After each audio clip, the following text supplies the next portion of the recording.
Hey guys, welcome to the first episode of Side Quest Podcast, the unofficial podcast of Fitocracy.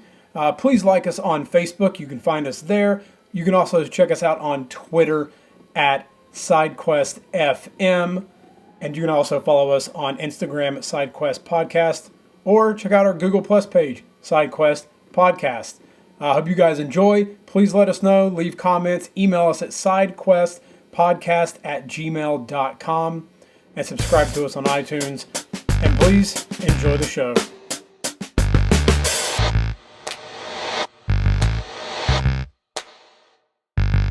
Awesome. So welcome to my first interview here on the Side Quest podcast. I'm here with Charles Gross. Said that right? Gross, okay. Yep, just wanted to make sure. Chuck Gross, as he goes by. You can see he is sporting the badass beard.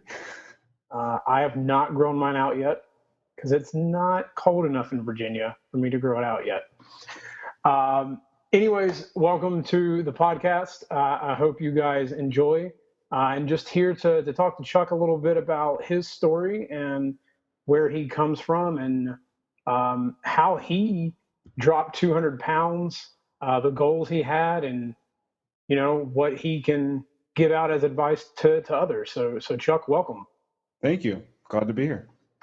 Give me a little background on you. You know, just where you from? What do you do for a living? All right. Well, I'm from Pittsburgh, Pennsylvania. I have Steelers some country. I have some Steelers country for sure. I have some family that moved to Richmond to be teachers, so I kind of know that area a little bit too. Yeah. I'm a programmer at Comcast in Pittsburgh. Okay. I've been with the company for about 11 years. And I was always a fat kid growing up. In looking back, I was 80s fat kid, not like the current crop of fat kids we have. I guess you could say like Chunk and Goonies. Okay. So all right. I was there in like 1992. I was the heavy kid in kindergarten, you know? Yeah. Outweighed everyone by like 20, 25 pounds. I remember those days. Yeah. So, and then, pretty much, that kind of went perfectly for being a lineman in high school football. And I really wasn't too into that because I really hadn't played all along as a kid. So after high school, I was probably about 300 pounds. I'm 6'2". And then I just kept kind of packing on weight. I met my now wife, and we both kind of just kept packing on pounds from there. And fast forward to 2008, and I was all of a sudden at well over 410 pounds. It was just kind of like, had no idea how I got there, but that's kind of where I realized, hey, this is not good. I have to do something here. Was there a moment? Was there an event, or was it just, you know, you just sort of woke up one day and went, this isn't me. Like I know I can be more. I mean, I have a friend who is at that now, and said he just woke up one morning and was like, I'm gonna die. Yeah, there was kind of like two events. You'll see me talk about I talk about one of them all over the place, but the one I don't really mention too often is so this was 2008, and I think it was January of that year. We went to New Orleans for my brother-in-law's 21st birthday. They were there for a conference or something. So we're in New Orleans for their 21st birthday, and I met some total stranger at a bar. And he was just talking to me, you know, well into the night. And he said something that kind of stuck with me, that he was like, you know, I can see in you that you have the desire to do something, but you don't know how to do it yet. And I can promise you'll find it soon. And that kind of sounds cheesy, but that's always like stuck with me. And it became pretty apparent as I was walking around New Orleans, because my hotel was nowhere near Bourbon Street. And I couldn't, I was 410 pounds. I could barely walk around without my back hurting. And it was like, really like, you know what, if I can't even walk around to the bars to go from bar to bar without being in pain, that's probably a problem I need to address. Shortly thereafter, we found out my wife was pregnant, and that was kind of like, all right, I need to take that realization and really act on it now. And that kind of like just hit me where it's like, I have this giant mountain to climb, so I need to act on it right now. Or I'm going to be dead, and I'm not going to be there for my wife and daughter. So it was like, that was the moment for me. It was when we found out that she was pregnant. Kind of just started from there. Okay. Gotcha. Do you, going on to the story of a random stranger, it is kind of odd because, most people don't have an occurrence like that, or you have something that someone says to you that sticks with you for a really long time. Do you still kind of go back to that in like your personal life and in the way you approach things? Like, do you constantly think that, I do have more to give? Is that something that kind of motivates you? Yeah, that's kind of propelled me to where I am now, where I enjoy being a programmer, but I always kind of felt this nagging sentiment in the back of my head that I kind of need to make a difference in the world, because in the end, I don't like the programs I make for work don't actually get out of the company. They're all internal applications. So Right. like sometimes I feel like, I'm at work so many hours a week and it doesn't really matter. Like if I didn't do this job, someone else would be able to make these internal applications, and it wouldn't be anything that was unique. So I've like, flirted with the idea of, well, maybe I should join the FBI or, do a bunch of things like to try to make a difference. And, I just kind of had the opportunity where I could do the thing that I'm already doing, trying to help people with fitness, and kind of do that as the thing that would allow me to help other people and kind of be like, I could feel good about doing so. And it kind of fulfilled a need within myself to help others. Okay. And that's kind of how you got into coaching and doing what you do Yeah, on the side. I was always kind of interested, and I kind of thought, I could never really do that. And then it ended up that Dick Talens, one of the co-founders of Photocracy, had like a Ask Me Anything on his Facebook page, and I briefly said like, so how do you break into coaching? Is that area is there more demand for coaches than there is coaches to fill that need, or is it the opposite situation where it's like incredibly oversaturated, hard to break into it? And that was, like in January of this year, and the conversation really never went anywhere. He and I had talked before, because I had a photography spotlight, and I had considered hiring him as a one-on-one coach for myself, just to kind of further get along in my goals.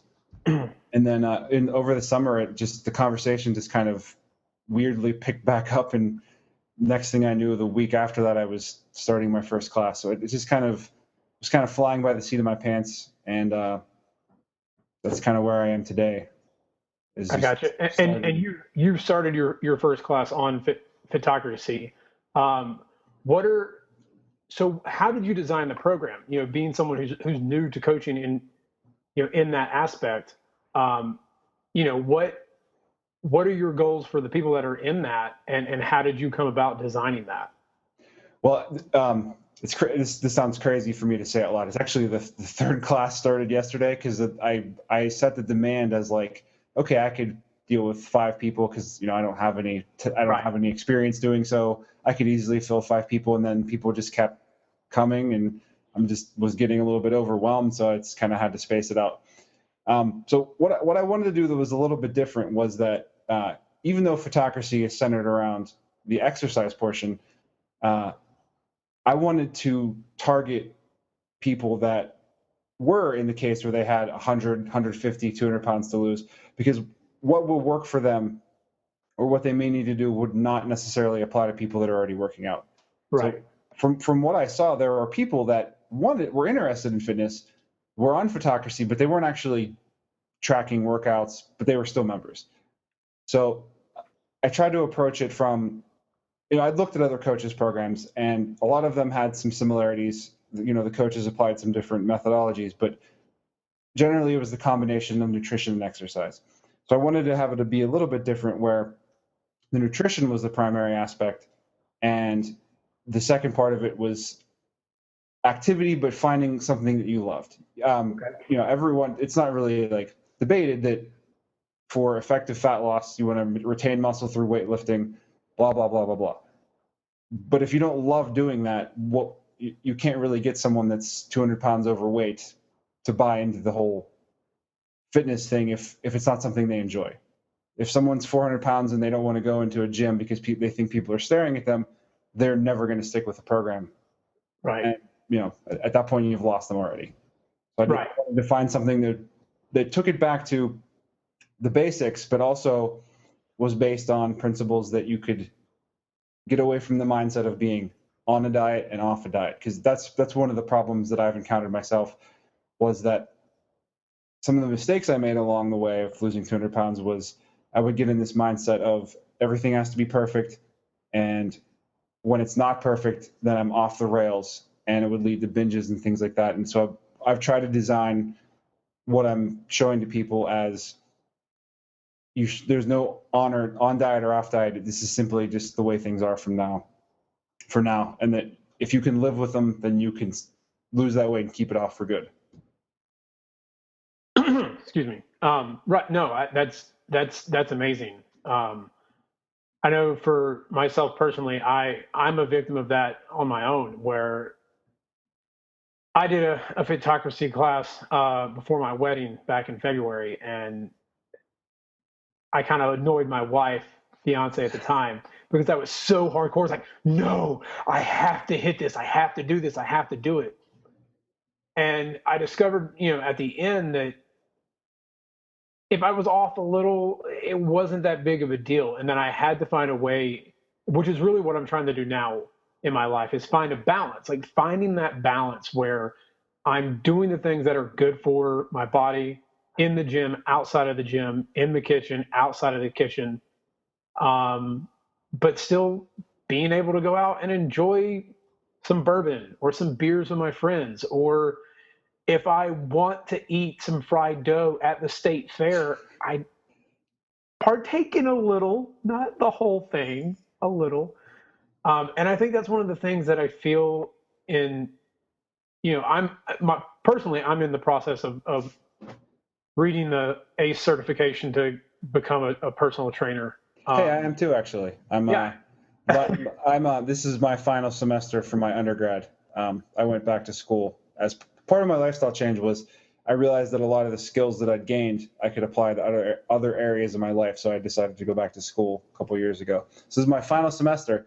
And one of my classmates, she had graduated last year. She's now teaching the ACE class for free. It's like, not for credit. There's no charge, but I'm actually taking the ACE class myself. So that's cool. Nice. So all this kind of happened at once. You decided, as you got into better shape and healthier, you went back to school. If you don't mind me asking, what are you getting your major in? Information systems. Okay.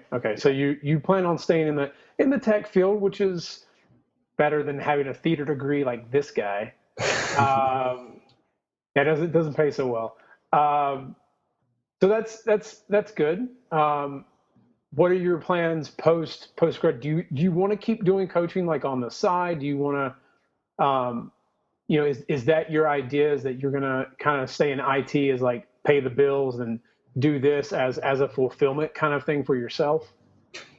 That is a great question, because that's kind of my struggle right now. Before all this started, I was applied to grad school. I was gung ho. I was gonna, apply to SpaceX. That was like my goal. And then this kind of happened, and I've kind of rethought all that. I owe my company for tuition reimbursement at least a year of service. Right. But I'm fairly certain that at least right now, that if I could do this full time, I probably would, because I really enjoy it so much. I'm kind of at the point now where when I get a bunch of work emails coming in a row, I'm just like, oh gosh, what's going on now? It's like a source of anxiety. Or if I get a bunch of emails that are tagged from photocracy, I'm like, all right, let's do this. So I was going through some emails today, and it was just like, you know what, if I could do this full time, I probably would. So I basically, because I owe Comcast at least a year, I would have to see where I am in a year from January to go from there. But I thoroughly enjoy it, and I could see myself doing it full time. Cool. So as you started this journey, because my idea with the podcast is side quests. Photocracy is about questing, and it's a game version of fitness. And we all have these, we all have journeys in our lives on multiple different avenues. I mean, you had college, going back to college, that was a journey. You had, losing 200 pounds. Being a father, I'm sure, is a journey in and of itself. Oh yeah. So what were some of the small like quests or goals that you set up for yourself when you started this? Because I know I I work with a lot of people and I hear them talk and they go, "Oh man, you're so in shape and your dedication and I'm so impressed by you." And it you know I think sometimes we kind of forget because we've done it for so long, we've done this and we've succeeded that it is kind of hard to get that first goal and that first step. So what do you tell your clients, like how do you relate to them and say, hey, I went through this, um, you know, you can do it as well. Yep. The first thing that I usually tell anyone that they don't have to be a client is that if you kind of look at it as like, here's where I am, here's where I want to be eventually, that's going to seem insurmountable. That's going to be a huge hill to climb. You're going to, basically think I did good for a week and I chiseled away, 0.25% of my total, how far I have to go. So I usually tell people to set up a short-term goal. For myself, what I did was, my first short-term goal was get under 400 pounds. And the whole time, instead of thinking I have 200 more pounds to go, it was always, I'm 4 pounds from 400 pounds. I'm 3 pounds from 400 pounds. So as soon as I hit that, I immediately set another short-term goal of, okay, I need to get to 390. And then I, kind of built like a ladder of short-term goals that I could climb up where, no matter if I messed up or whatever, I always had that behind me where I've hit so many goals so far in the process. So I was always, instead of being, 150 pounds from my goal, I was always 3 or 4 or 5 pounds from my next goal.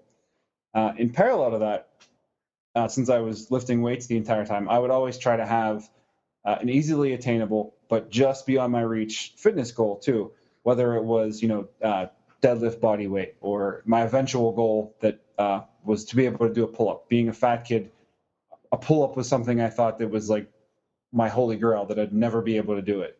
Now I'm doing like weighted pull-ups and it's like the weirdest thing to me, but I love it. It's like my favorite thing because I never thought I'd be able to do just one pull-up on my own. Now I'm strapping my kids to me and doing pull-ups. So that's kind of, even now I'm still trying to set side goals like that are fitness related, and then, small weight ones like that. And then this kind of happened naturally for me, was just the accumulation of not like non-scale victories. Like, okay, normally it's my birthday, I would have eaten the entire cake. Now I've only eaten 3 pieces. So like that's a victory to keep track of and remember. And, looking back, you have all of these successes that give you momentum. And it's not just on the scale and it's not just in fitness, but it's all over the place. So that even if you're feeling low because, I only lost a pound this week or I gained weight this week, you have all these other things to look back on and see how far you've come, not just physically, but mentally too. And that's kind of what I feel is the most important thing, is that the change you make mentally, not just a physical transformation. So what are some of the mental things that have changed in the 200 pounds? I mean, 200 pounds is a person, 2 people. Yeah. It's a full grown male or some really, tiny people. So, that's like losing 3 whole brains if you think about it. A brain weighs 6 pounds, whatever. So how have you changed? Like, what mentally changed? Like, do you now see things and you just go, I got this. Like, nothing will affect me. Like, I can tackle this no matter what. Or do you still struggle with, self doubt and negativity at times? There's certainly, I still struggle in some areas. Some of the things that I've learned to change the way I act in is the social aspect of eating, where normally before I had this, I don't know if it's a cultural thing or just from family didn't know any better, where it's like you have to clean your plate. And that's the hardest thing for people to get over, is like I don't feel like I have to do that anymore. There are certainly times now that I will do so, but if I'm not hungry, I no longer feel an obligation that I have to just clean the plate off. So that's certainly changed. I don't find myself mindlessly snacking anymore. if I go to like a party or something, I'd probably just stand by like the tortilla chips and just shovel them in mindlessly. I could go, go to a party or something and have a piece of cake or have a hot dog and hamburger and be satisfied.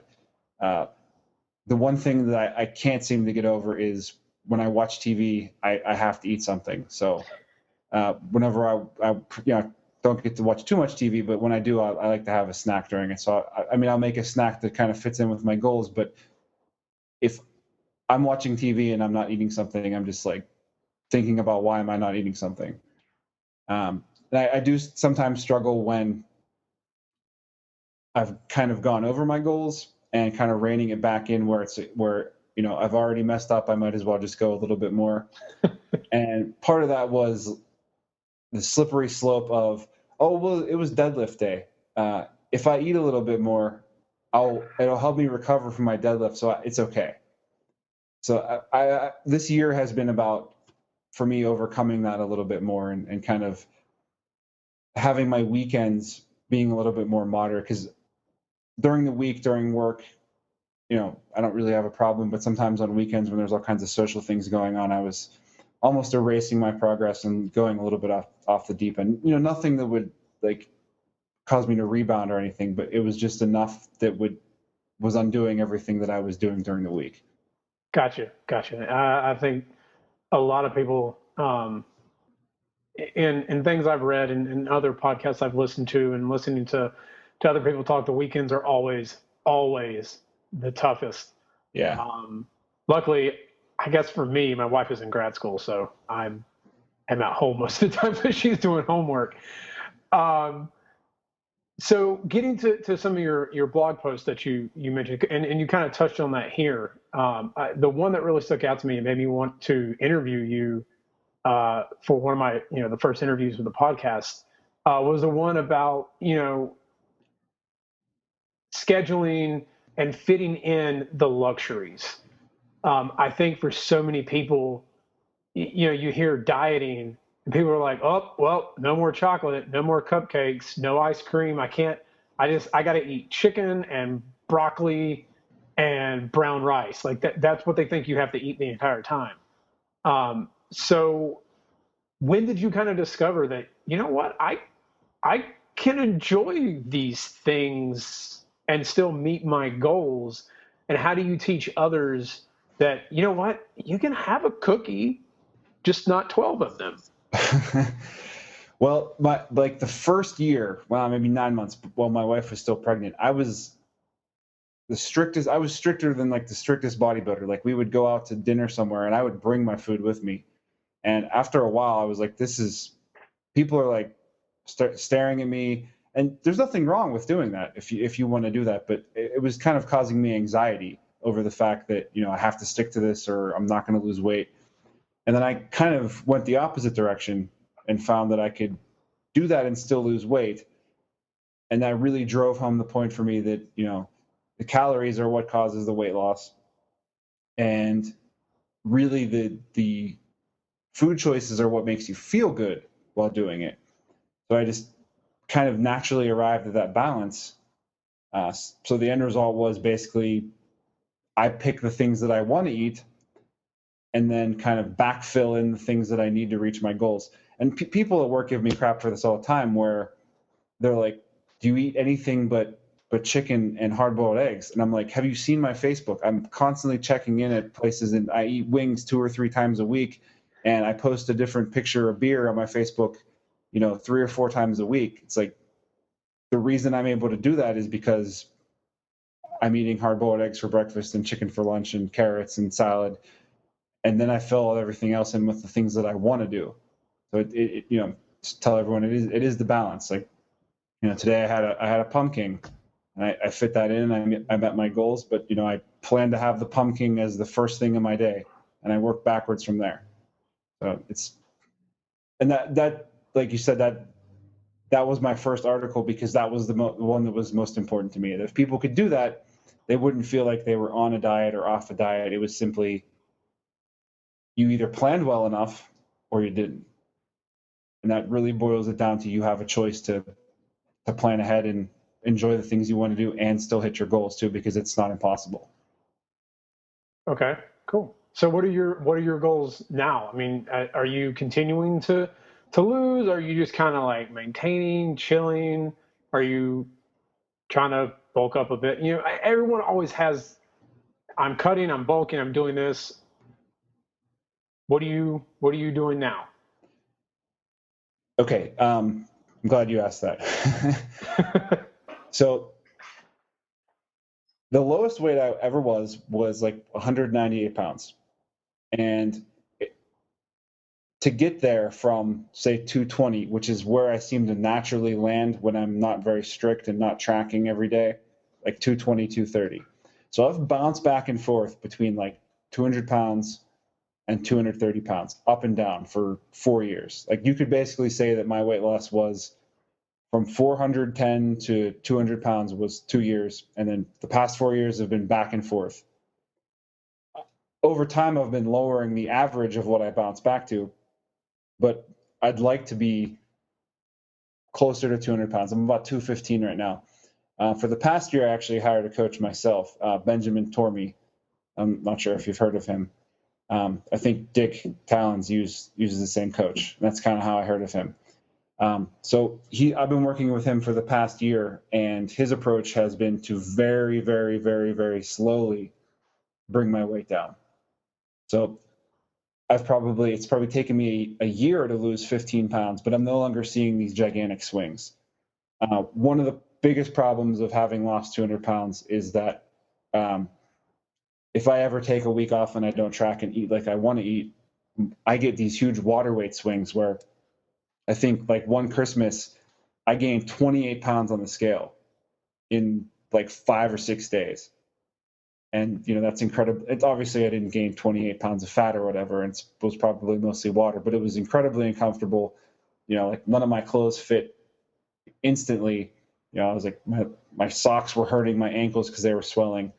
So I wanted to get away from that mentality because it had gone on long enough. So I've been, so I've been working with Ben for a year now, and I'm finally not having these gigantic water weight swings. So it's taken me a year, but I'm down like 15 pounds in a year. And so my next goal over the next year would be to be constantly under like 200 or so. I think I'd eventually like to just add some weight, but I kind of want to get under 200 for a while and just kind of see what it's like being consistently there. Go from there. Okay. To kind of follow up on that a bit, I think one of the hardest things for people is bounce back. You get on a diet, and this is why so many people, I think, they just give up. And why I did for a while. I at my heaviest I was 212.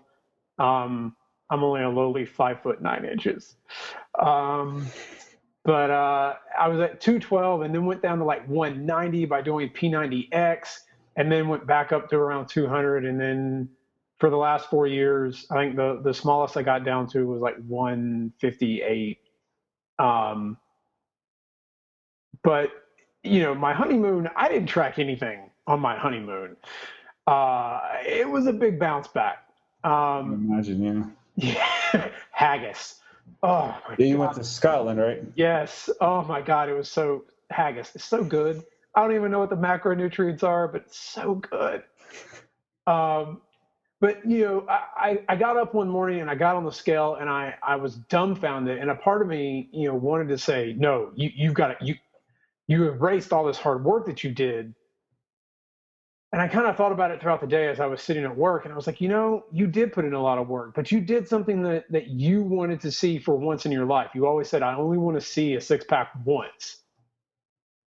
It's hard to stay there, but the bounce back was such a hit that I felt like I had kind of failed myself. So for me, it took a couple of days to kind of get that out and iron it out and go, no, you've done a lot of good hard work. Just keep doing it. For you, when you bounced back, and for some of your clients who may have done that, what do you tell someone when they have a big swing like that to kind of help them ease back into the balance of life? Well, especially for a goal like if you want to see a six pack, my experience has been that's kind of like a goal that if you directly attack it, that you'll get there and then you'll bounce right back because try to get there as fast as possible because getting there sucks. Yep. It's kind of one of those things you have to sneak up on so it doesn't see you coming. That's the only way to get there and stay there is kind of pretend like you don't want to be there and just build the habits that kind of let you slowly get there. But I've seen, a couple of my clients are prone to having these, giant weight swings, kind of feeling like they've erased their progress. And one of the big benefits for me in having someone else worry about all the numbers is that we are terrible about being objective about ourselves. Where Agreed. I have no problem telling someone else, that it's one day or 1 week and 6 months from now, you won't even remember this. And your progress won't even be a blip on the radar. But when you're the one standing on the scale, you could say that all you like, but it's never going to resonate. It's never going to actually pick up that that's the truth. It's going to seem like a lie at the time. So it's really just about forgiving yourself and realizing that a single day or a single week doesn't matter. And it's really about the consistency where if you are doing everything you need to do to meet your goals the rest of the time, that those things will kind of take care of themselves.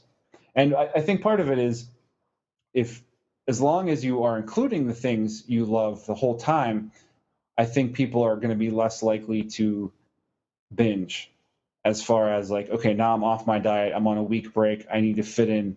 I have 1 whole week to fit in every single thing that I've been denying myself. And when I eat it, I'm going to eat as much of it as I possibly can because who knows when the next time is that I can eat this. So it's been my experience that if I eat those things all the time, when I am going on a vacation, I don't even know what to eat. I'm just like, I don't know what to order because I just had nachos last week and I tracked them. And what am I supposed to eat? Yeah. It's almost, it goes from like something you anticipate food wise to almost being like boring. And that was a big revelation for me. So like, I'm going to Boston shortly and just trying to, plan out in advance where I want to go. And it's like, I really don't really care that much because, I just had beers the past couple of nights. I've had wings. I'm good. I don't have any particular cravings right now. So wherever's fine with me. Okay. So just a couple more questions here and we'll wrap up the podcast. So what are your keys to success? Like what do you tell your clients or what do you attribute to yourself as your keys for personal success, whether it be, in fitness, whether it be at work or, as a father, as a husband, as a friend, like what are the keys that drive you to do the best that you can?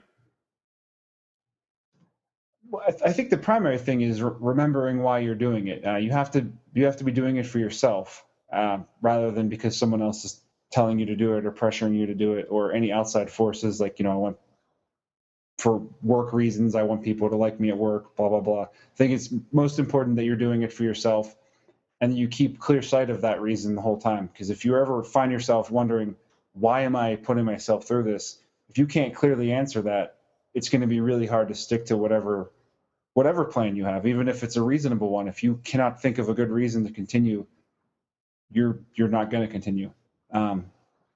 And just to reiterate, I think the keys to being able to continue to do it is that you have to enjoy the entire journey. If you're not having fun, if you're finding yourself doing things that you hate, you should probably re-examine what your goals are and if they are matched with who you want to be or who you are. Because if they're not, then there's really no reason to be doing it. You should enjoy you should not put yourself through pain, through misery for some far off goal that may not, people talk about, I want 6-pack abs, blah, blah, blah. You're not automatically going to be happy once you have them. There's no real difference.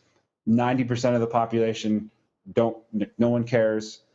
You really have to make sure it's for you or there's no point at all. So it's really keeping that insight. Are your goals corresponding with who you are, what you want to be, and what you're doing? Because if you're not enjoying it, what's the point? Right. Agreed. Just a couple quick-fire questions here at the end, just so people get to know a little about Chuck. Favorite book? Ooh, that's a tough one. Hmm. You know, I don't think I could pick just one. My favorite author is Robert Heinlein. Okay. So I quoted Heinlein on the article because he is my favorite sci-fi author.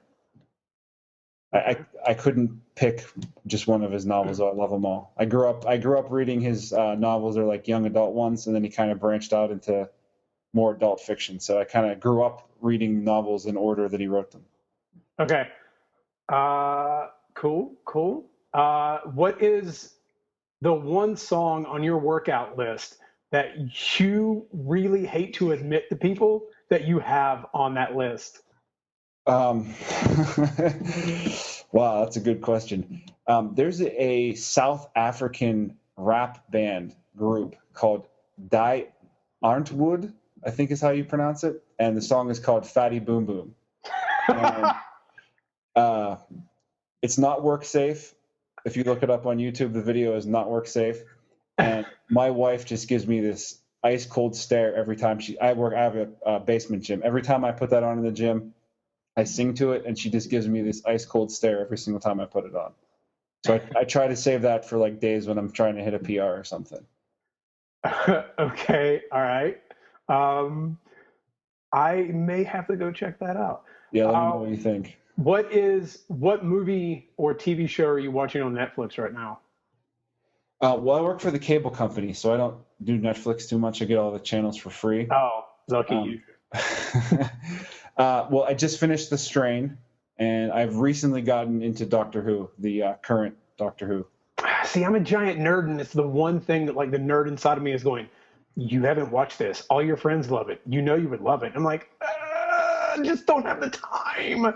Yeah, my coworker really bugged me to get into it, and I decided to listen to him. I started with season 5, which is Matt Smith is the name of the actor that plays that Doctor, and his selling point was that the production quality moved from British soap opera to like Hollywood sci-fi level special effects. So that kind of sold me, and I've kind of been hooked ever since. Yeah, I feel like it's going to be like me with Battlestar. I got like so hooked into Battlestar Galactica. It was like a whole month of like, I'm not going anywhere. I'm watching this. Home from the gym, watching it. Days off work, all day Saturday, watching it. I took rest days to heart, and I rested. I understand that. I try to explain the Adama maneuver to people that have never watched the show, and they usually just end up staring at me. So I totally understand that one. All right, and one more, since I know you're a 90s person, and this is on the same realm of guilty pleasures. And Backstreet or NSYNC?